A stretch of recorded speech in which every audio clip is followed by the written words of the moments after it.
नमस्कार, केडी स्वादिष्ट किचनमध्ये तुमचं खूप मनापासून स्वागत. आज मी सुंठवडा तयार करणार आहे आणि त्यासाठी लागणारं साहित्य आहे सुकं खोबरं, सुंठ, ओवा, खडीसाखर आणि बडीशेप. अगदीच पारंपरिक पद्धतीने म्हणाल तर सुंठवड्यामध्ये इतकंच साहित्य असतं.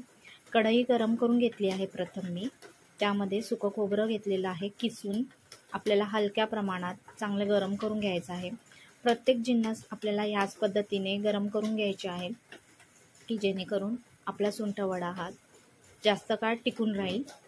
आता मी बडीशेप घेतली आहे, ती सुद्धा अशीच गरम करून घेते. हा सुंठवडा आपल्या घरातील लहान मुलं, मोठी माणसं, वृद्ध माणसं या सगळ्यांसाठीच खूप उपयुक्त असा आहे. जसे की सर्दी, खोकला, कफ या सगळ्यावर हा रामबाण उपाय म्हणजे सुंठवडा. ओवाही असाच गरम करून घेते मी. आता मी सुंठ मिक्सरमधनं बारीक वाटून त्याची एक पावडर बनवून घेतली आहे.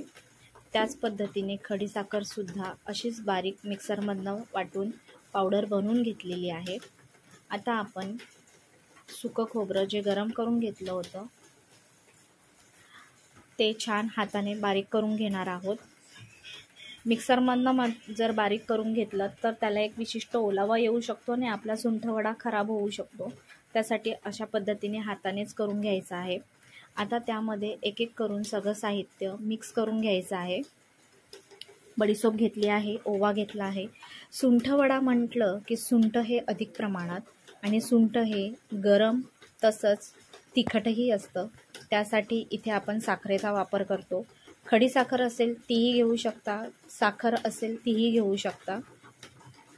मी पिठी साखर बनवून घेतलेली आहे आणि ती मी त्याच्यामध्ये ॲड करते आहे आणि आपण हे सगळं साहित्य एकत्र एकजीव करून घेणार आहोत. अशाच पद्धतीने घरच्या घरी आपला सुंठवडा बनवून तयार झाला आहे. खूप कमी खर्चामध्ये आणि खूप कमी साहित्यामध्ये हा सुंठवडा बनवून तयार होतो आणि हा सुंठवडा आपल्याला कृष्ण जयंतीच्या दिवशी नैवेद्य म्हणून सुद्धा दाखवला जाऊ शकतो. या पद्धतीने हा सुंठवडा बनवून तयार आहे आणि हा सुंठवडा आपल्याला बराच काळ म्हणजे अगदी वर्षभरासाठी सुद्धा हवाबंद डब्यामध्ये ठेवलात तर हा टिकू शकतो. कशी वाटली तुम्हाला माझी रेसिपी? आवडली असल्यास लाईक करा, शेअर करा, सबस्क्राईब करा. धन्यवाद.